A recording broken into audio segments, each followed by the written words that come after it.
Yun no, mga kaisda. So, update lang muna tayo sa ating bagong nabiling isda at saka sa mga dating isda natin, mga kaisda, sa ating maliit na backyard fish farm.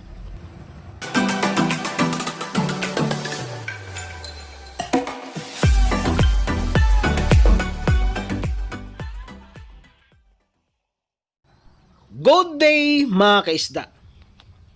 Good day sa ating lahat. So, mga kaisda, for today's video ay mag-a-update tayo sa ating gapikoy, sa ating yellow pingo, at sa ibang strain na gapis ko, mga kaisda, no? So, bago tayo magpatuloy sa ating topic, ay magsha-shoutout muna tayo sa ating mga kaibigan, mga kaisda, no? So, shoutout kay Rindel Nicolay. Magagandang klase ang mga gapis nito, mga kaisda. So, kung sino may gustong bumili sa mga gapis nito, taga Malay-Balay lang po siya, mga kaisda, taga Landing. Magandang klase, sulit na sulit po ang mga isda nito, ang mga gapis nito, mga isda. Kaya kung sinong nakakilala kay Rindel Nicolay, puntahan nyo po ang kanyang barracks, mga isda. At shout out din kay Ruben Ramirez or Vinash Dang. So siguro maganda at sulit na sulit ang mga isda nito, mga kaisda, no? Dahil dalawang bises na po tayo siya, sa atin siya nagpapa-shoutout. So, nanonood siya sa ating video, mga kaisda, no? So, last but not the least, shout out to Rob Aquatics. At paki-subscribe na din sa kanyang maliit na YouTube channel, mga kaisda. Sure ako, magandang klase ang mga isda nito. So, back to topic na tayo, mga kaisda, no? Mamaya na tayo po-promote sa ating YouTube channel, sa maliit nating YouTube channel, mga kaisda. So, ito mga isda, ang una nyo nakita ay ito po ang aking original breeder na metal black lace. So, merong mga fry dyan, mga kaisda, hindi na nakuha at dyan na lumaki. Yang medyo maliliit na mga female dyan na po lumaki sila dahil hindi na nakuha ng aking anak. So, medyo madami-dami na din ang female dyan at mas maganda. Ang pinakamarami kong gapis, mga kaisda, ay metal blacklist. Isang tryo lang po ang breeder ko niyan at dumadami sila, no? Napaka agresibo at panay drop sila ang mga female natin. At ito naman, mga kaisda, ito ang aking pangalawang fry ng aking red tail bottom sword snake skin. Red tail snake skin bottom sword, mga kaisda. So, i-check natin to kung ano ba talaga ang resulta nito, no? Dahil red tail yung parents, yung in-inbreed natin, pero ang pure nun na breeder ay yung parents nung red tail natin ay top sword, mga kaisda, no? So, ito naman ang ating EFR, mga kaisda. So, nag-i-inbreed tayo dahil kunti na lang ang natira sa ating EFR. Hoping na babalik sila na dumadami, no? Na dadami sila, mga kaisda. At merong dalawang fry dyan na maitim, nakikita nyo pa ngayon, pero sa next video natin yan, ay wala na po yan dyan.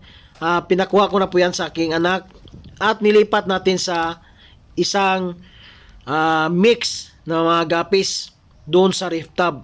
So, ito din ang aking original breeder ng HBB, mga kaisda. Maraming fry din dyan. Yan. Hindi na din nakuha, no? So, dahil busy po ang aking anak, busy aking misis, hindi na talaga nila makukuha dahil wala tayo dyan. Kung andyan pa lang ako, lagi yan nakukuha yung mga fry at nasisegregate din yung mga male at mga female, no? Kaso 2025 pa tayo uwi, mga kaisda, no? Sige lang. Pag 2025, sure ako, marami na yung gapis natin. So, ito yung feeder natin na in-inbreed, mga kaisda, no?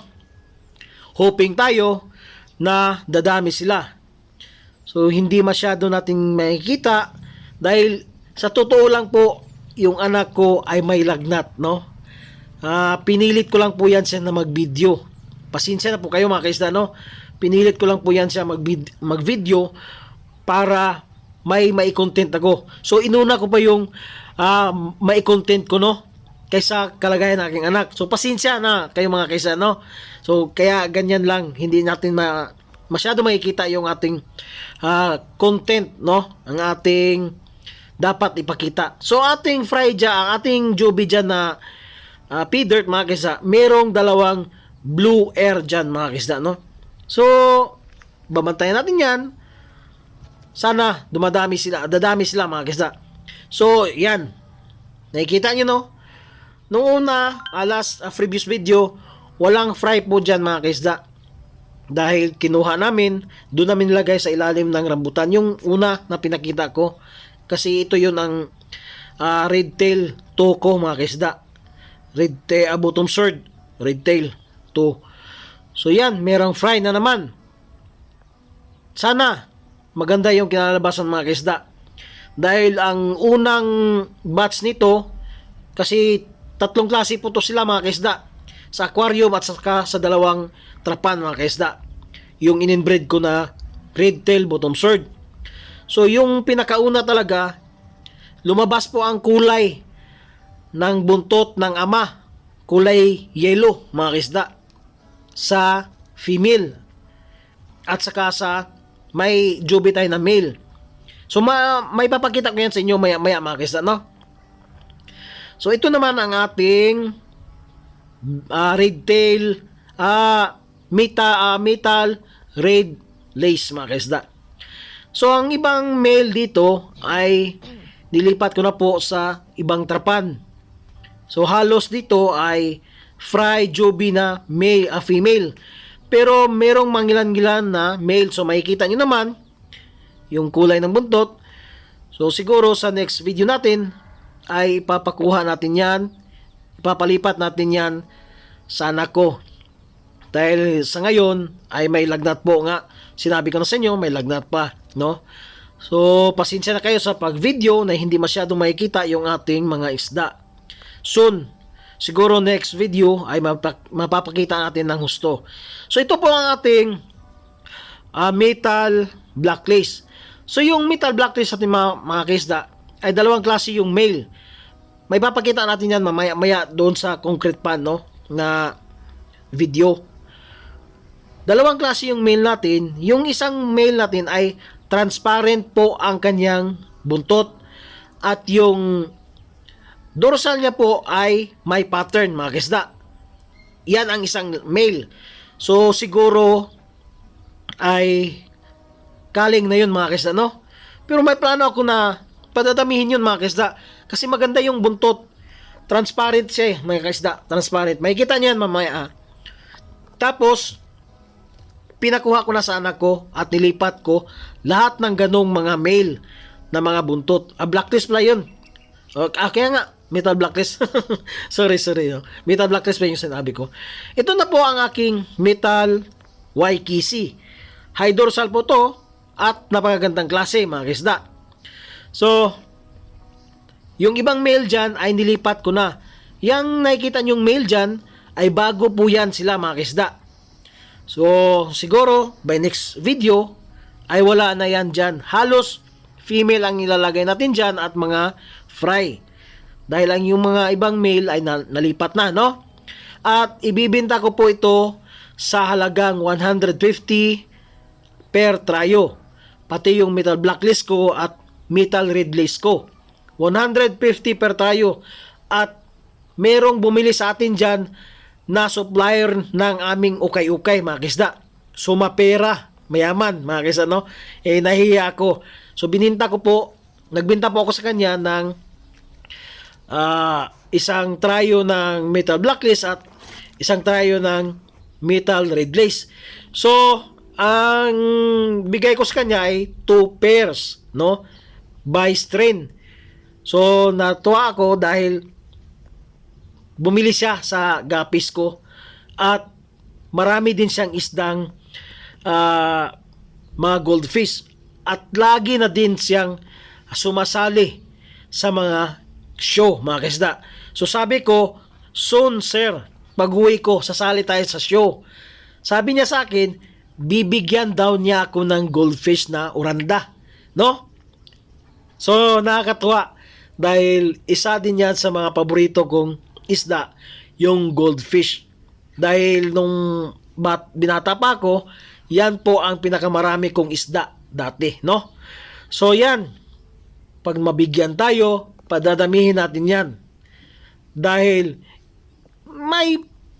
medyo marunong tayo magpadami dyan, mga kaisda, no?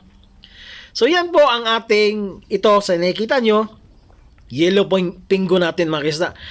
So yung ibang female dito ay buntis na po at inaabangan na natin na mag-drop, mga kaisda.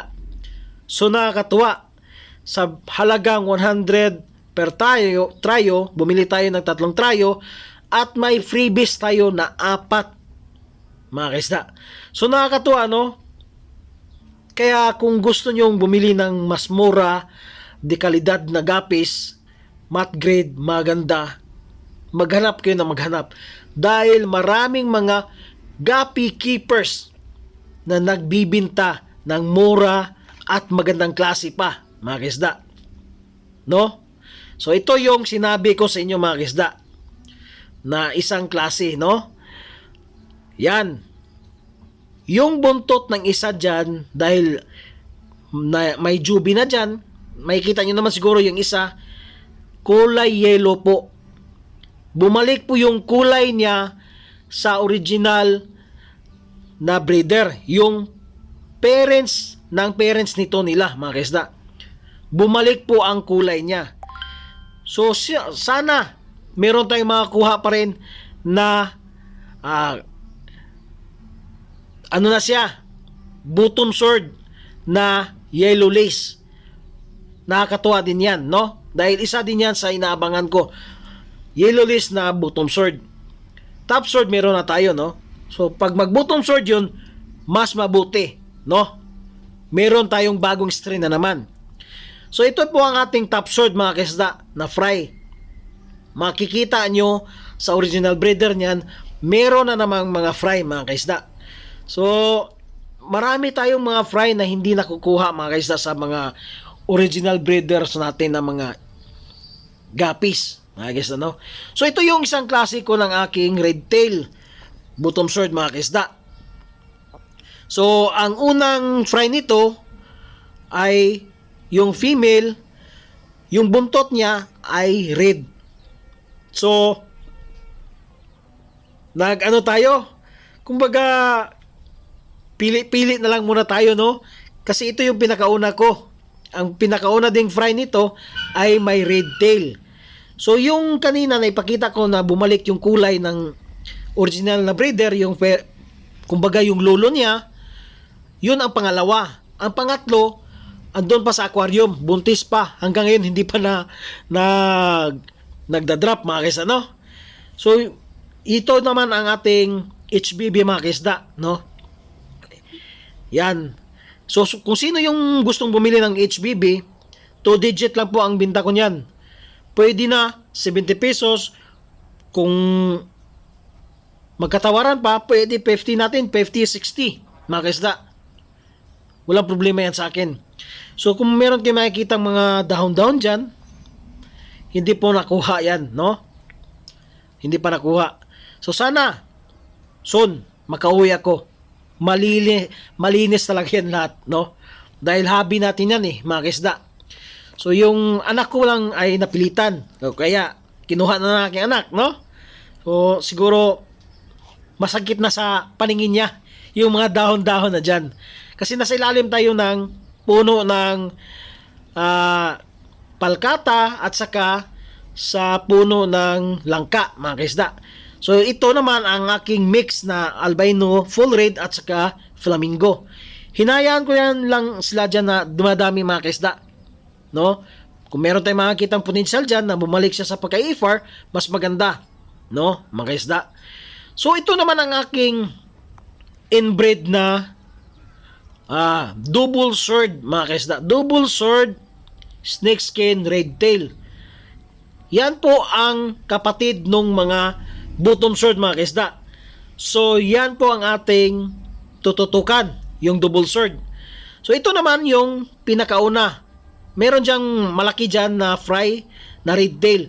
Kasi yung maliit dyan, yun ang pangalawang drop nun mga kaisda. So merong red tail dyan na pinakaunang inbred ko sa red tail, bottom sword, at yung pangalawa naman ay yung yellow lace na biglang nag-yellow siya, no? So ito naman ang aking metal blacklist. 'Di ba? Ang sabi ko sa inyo mga kaisda, napakadami ng aking metal blacklist, mga kaisda. So 2 trapanog at isang concrete pan, mga kaisda, no?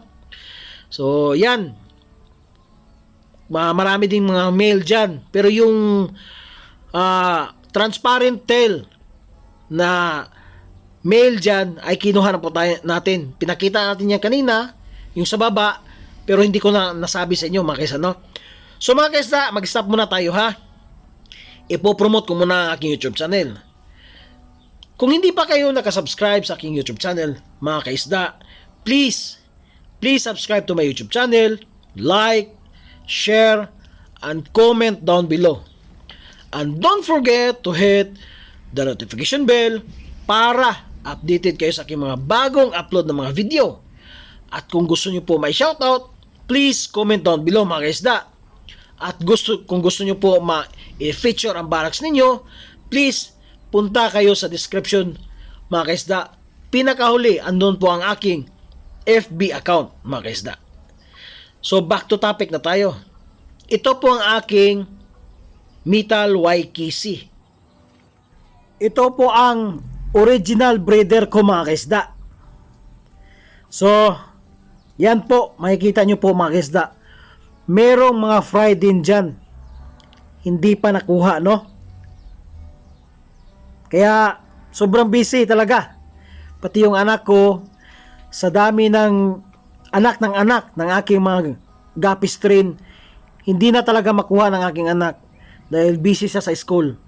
Yung bunso ko, grade 4 pa lang yun 10 years old pa lang yun. Mahirap na. Baka i-mix pa niya, mga kaisda. Yun po ang aking original na breeder, mga kaisda. Yung una, no?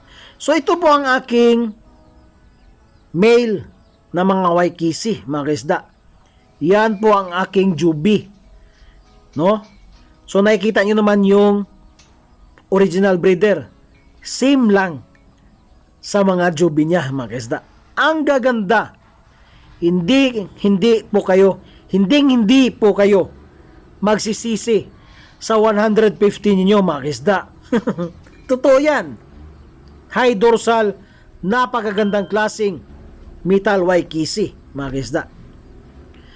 So, ito naman ang aking metal red lace, mga kaisda. So ito yung aking metal red lace na mga male.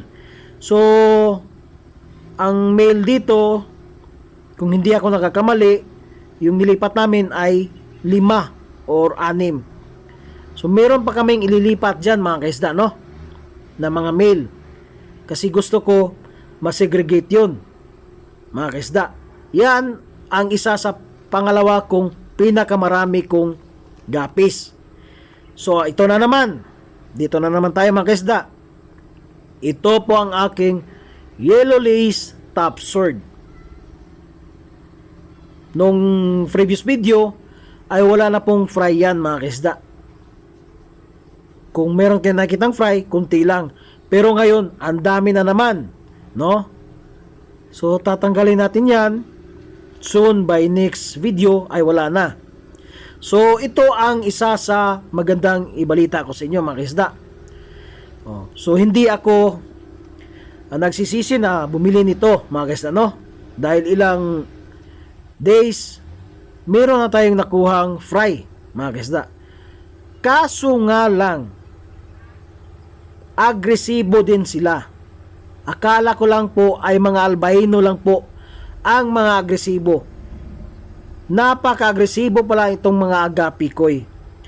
So, sa dami ng mga na-drop nila na fry, ang nakuha ko lang po ay 3 fry. Pero okay lang mga kaisda, no? Dahil nga wala tayong gapi kids, wala tayong kids, no? Para ma-prevent natin yung fry natin, no? So ito po yung aking mix mga kaisda. Kung sino pong gustong bumili ng mga mix guppies, yung mga outcross guppies, mga kaisda, mga kaling, punta po kayo sa akin. Purok 6B, Mayahay, in front of the Baptist Church, mga kaisda. Aglayan po, Aglayan. Marami po tayo. Napakamura, 1 digit lang po. Magandang klase na po yan. Meron pa kayong makuha dyan na pure strain, mga kaisda, na yellow lace, top sword, na male at saka female. Hindi ko lang kinuha. Dyan lang yan, no? So ito po ang aking ABT. Hoping tayo na mayroon tayong makakuha doon. Dahil ang plano ko noon last week na i-swap ko yun. Pero nag-iba yung isip ko, no?